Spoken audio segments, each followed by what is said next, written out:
Вивчення вірша «Осінь».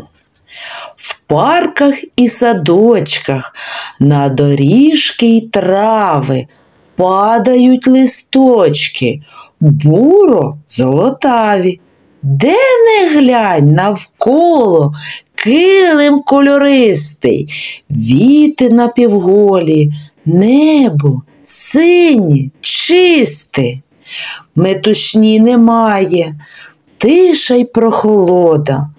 Осінь золотая тихо, ніжно ходить.